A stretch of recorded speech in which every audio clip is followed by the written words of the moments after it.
target ko ay Bayumbong, Nueva Vizcaya. Dalton Pass, pinangalan kay Brigadier General James Dalton II. Third day natin sa mga kabundukan, Ilog Tambayan. Pababa na ata ito, tapos na yata ang ahon. On the way to Aritao. Welcome Bayumbong! Porto Novo Hotel. Ayan na pala yung bundok sa Dalton Pass. Nasa harapan lang natin. Ayun ay 8:42 umaga. Buti mahimbing tulog ko ngayon. More than 7 hours na sleep. So today ay riding day number 47. Ang target ko ay Bayumbong, Nueva Vizcaya. Meron tayong nakilalang Philippine Looper din from Bayumbong na magpapa-stay sa atin tonight. Na-meet ko siya sa Abuyog, Leyte. Ay, nagkasalubong kami. Siya pa lang yung nag-iisang Philippine Looper using motorcycle na pumansin sa atin.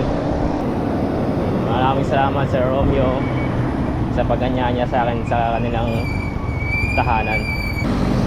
Yun, paulap pa rin. Umamulang pa ng very light lang naman. Samahan nyo ulit ako. Boy Agreta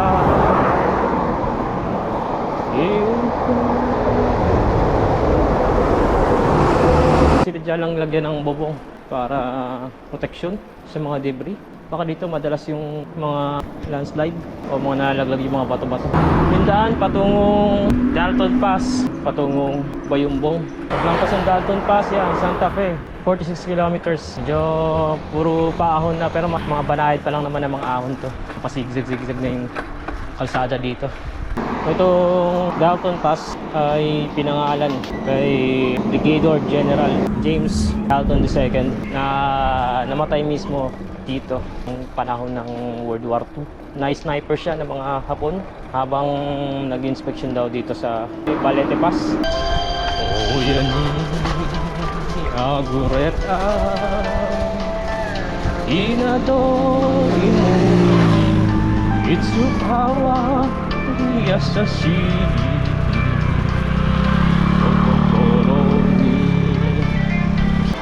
Nakumono ka Boku wa otoko da Shinjiteru shinjiteru Mono napabidyo kita bigla. Isang kay Ichiro Mizuki, ginamit sa ending song ng Voltes 5. I do not own the rights of this song, no? Kaya dito the honor.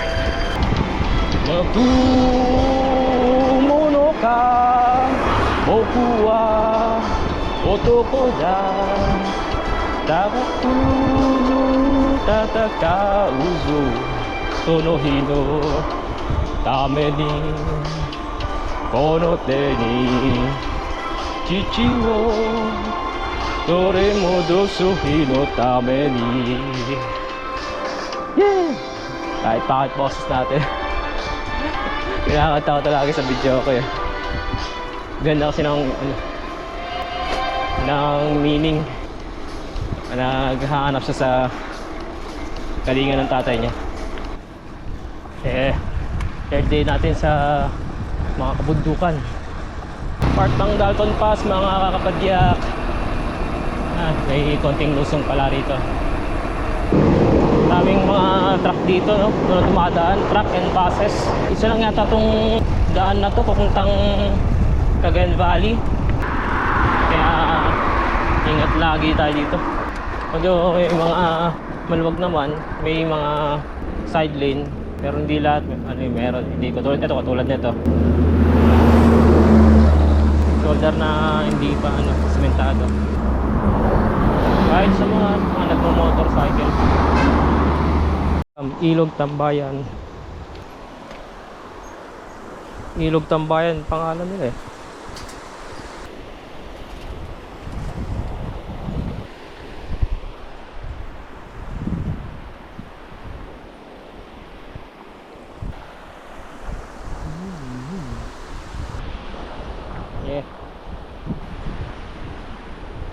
Okay, balik na tayo. 11:53. Hanap tayo ng mga kainan at mapagpapahingahan. Saka kung saan tayo pwede mag-charge din.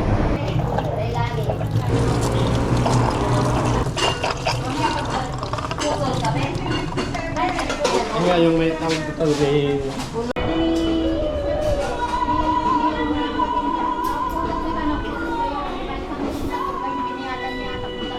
Na ako ng karide out. Mga 30 minutes din ako ng pahinga. Mabuli dito, no? Sagana sila sa tubig. Galing bundok natin. Ang linis ng mga truck. Yung pagpalamig ng mga makina nila. Mga gulong. Tuloy-tuloy lang yung agos.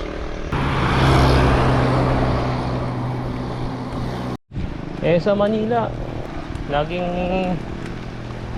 kinakapos ng tubig. Lalo na pag yung summer. Sobrang hihina ng tubig lalo pag umaga. Banayad lang to, no? Yung mga inakit pa natin dito. Parang isa pa lang yung nadaanan ko na medyo matirik.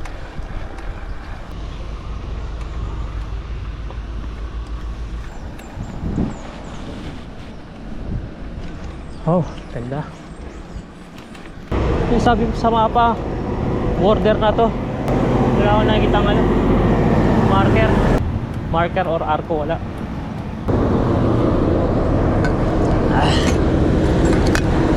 Wala yung border. Hindi pala doon, mali yung nandun sa mapa, sa Google Maps. So, video tayo dito.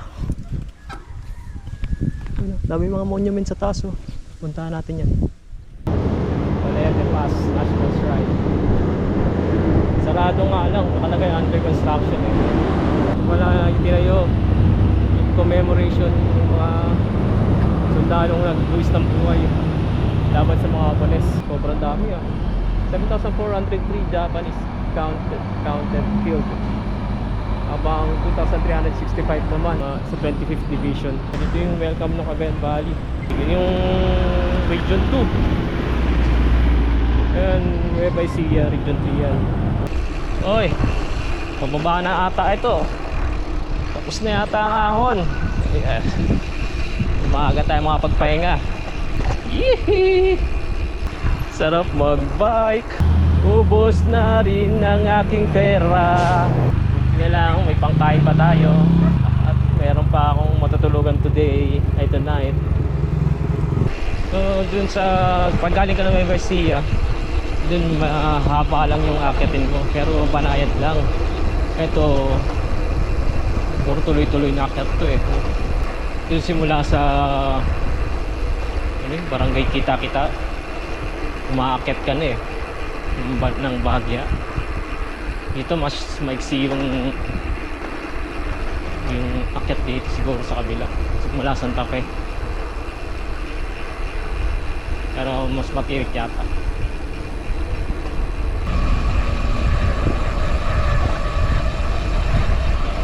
50 kilometers mula rito, ano na, Bayambong. Mula ako saglit. May mahabang ginagawa dito sa Santa Fe. One way. Yan, nagte-trail tuloy tayo. Kesa maghintay ako dun, ang haba pa ang hihintayin ko. Ang mura ng luya rito. 7 kilos, 100 pesos lang. Kung may sakyan lang ako, bumili na ako niyan, eh. Meron pa lang sakyan. Bike nga lang, eh. Hindi ko naman magagamit yan sa biyahe. Tapos pagdating sa Divisoria, sa pagkamahal-mahal, binilihan ng mga ano, oh, may 9 kilos pa, 100 pesos lang.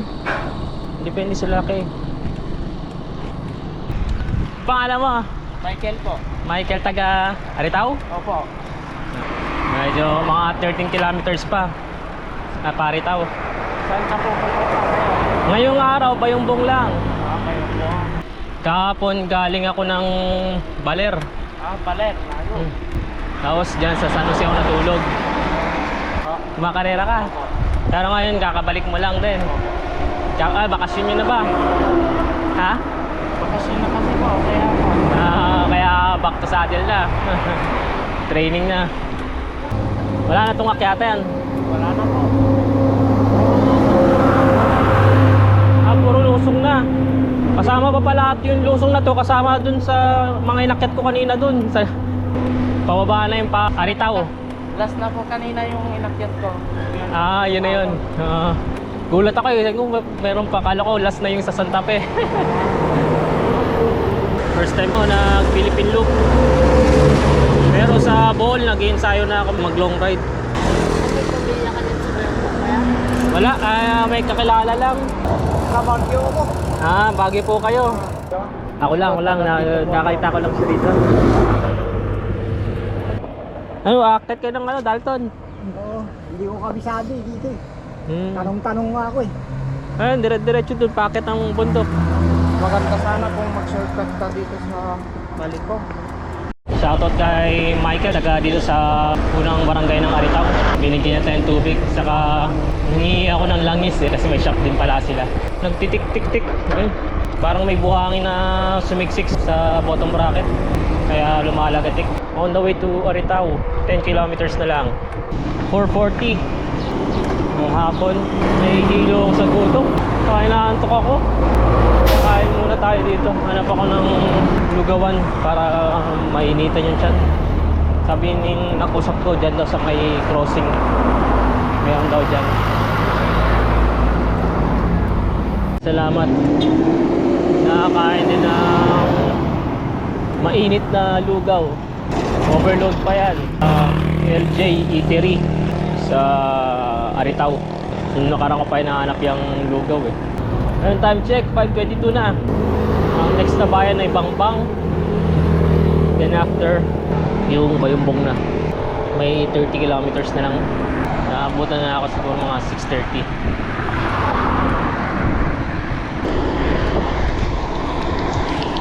Quality of Bangbang. Naabot na tayo ng gabi. Akala ko maaga lang tayo makakarating. Hindi pala. Medyo natagalan tayo sa Aritaw. Pero lapit na. Wala lang 10 kilometers to, Bayumbong na. Welcome Bayumbong!